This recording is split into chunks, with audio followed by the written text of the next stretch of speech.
Assalamualaikum warahmatullahi wabarakatuh. My name is Wigir Nabila. Now I will explain about diglossia and polyglots. Okay, now I will explain about diglossia. According to Encarta Encyclopedia 2008, diglossia is the existence of a formal literary form of a language, considered more prestigious, along with a colloquial form used by most speakers and considered of lower status. Diglossia is a situation in which community use two different languages or variety of a language for different situation. One variety will be regarded as a higher variety and other will be known as lower variety.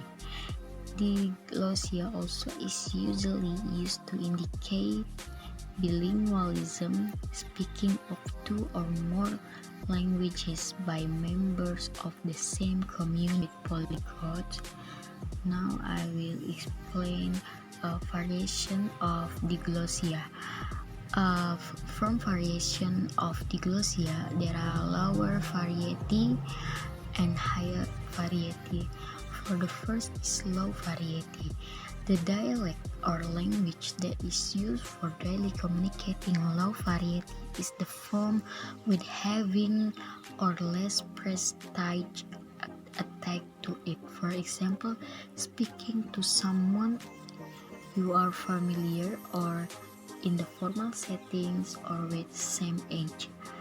And the second is high variety, language that used for more formal situation. In high variety is the prestigious form of language used in informal setting. For example, formal lectures used on television or in older person.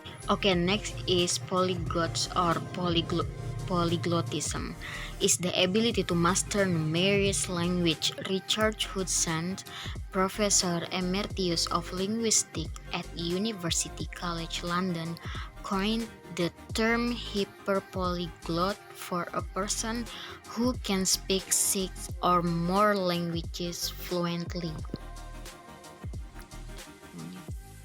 Okay, next is concept of diglossia.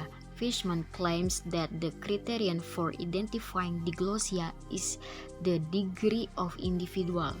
Ferguson observed that there are 4 types diglossic relationship.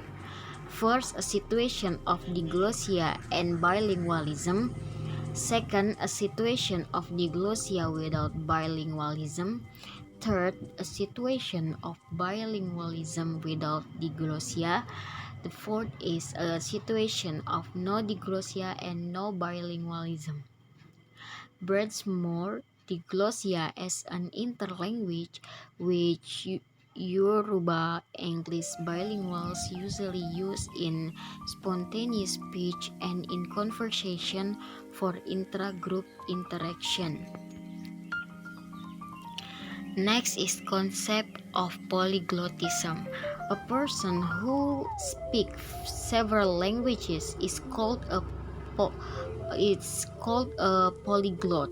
For example, differences between variants of Chinese like Cantonese and Mandarin are so big that intensive studies are needed for speakers of one of them to learn even to understand a different one correctly.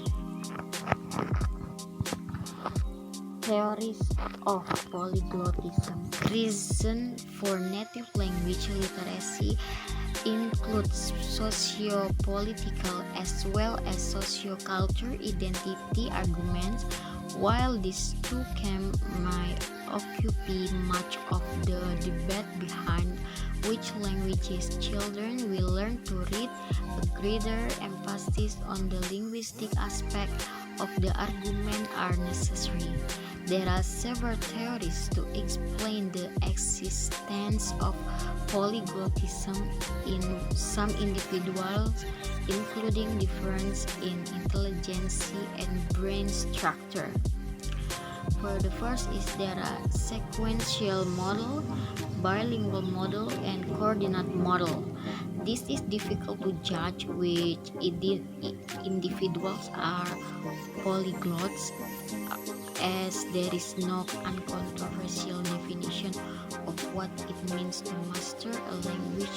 Nonetheless, many people have been described as polyglots. Okay, I think that's all. Thank you very much. Wassalamualaikum warahmatullahi wabarakatuh.